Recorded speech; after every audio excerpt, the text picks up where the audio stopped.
Wala nga pong bawi ang San Antonio Spurs sa Golden State Warriors matapos silang matalong muli ngayong araw sa kanilang rematch 109-108. Pero hindi lang naman yan magagawa ng Golden State kung hindi dahil sa malahalimaw na laro ni Stephen Curry sa pagtatala niya ng 49 points, 4 rebounds, 2 assists sa kanyang 16 out of 26 shooting. Dahil sa kanyang ginawa, nakagawa muli siya ng bagong record at NBA history.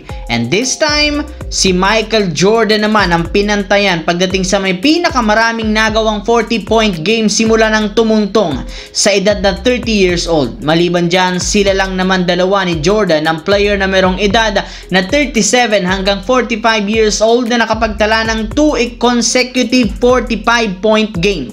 Kasabay ng paggawa ni Curry, hindi nga nito naitago pa ang kanyang saya. Sinabi nito sa interview, alam niya ang nagawang record at sobra siya ditong namangha at sisikapin niyang magkaroon pa ng mga bagong history ngayong season. Samantala, pumapabor pa rin sa Lakers ang kapalaran ngayong season dahil matapos ang kanilang pagkapanalo kontra sa New Orleans Pelicans, sumangat na sa 9 wins, 4 losses ang record bilang top 4 sa West.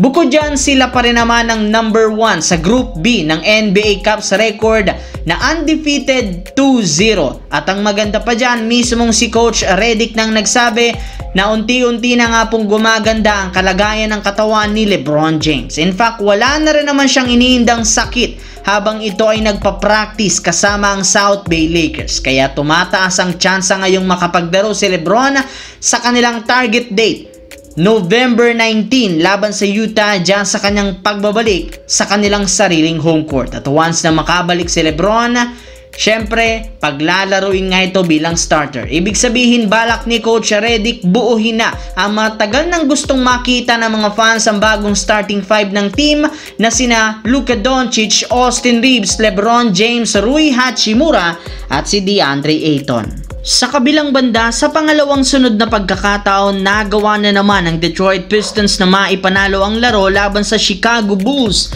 nang wala ang kanilang starting 5, especially si Cade Cunningham. Kaya nagpapatunay lamang ito kung gaano kalalim ang kasalukuyang lineup sa dami ng mga players na kayang mag-step up. As of now, ang Pistons ang number 1 team sa standings ng Eastern Conference na merong record na 11 wins, 2 losses at merong hawak na 9-game winning streak. Kaya sila ang itinuturing na team to beat ngayon sa East. Isa na nga silang legit championship contender sa unang pagkakataon simula noong 2000. Simula sa pagkakaroon ng 28 games lose streak, nang nagdaang taon nabuhay na sa wakas ang championship pedigree ng prangkisa ng Pistons. Gayong ito ang unang pagkakataong nagkaroon sila ng win streak at nanguna ang team pagdating sa Western Conference standings, which is ikinatutuwa ngayon ni Isaiah Thomas, ang legend ng Detroit Pistons.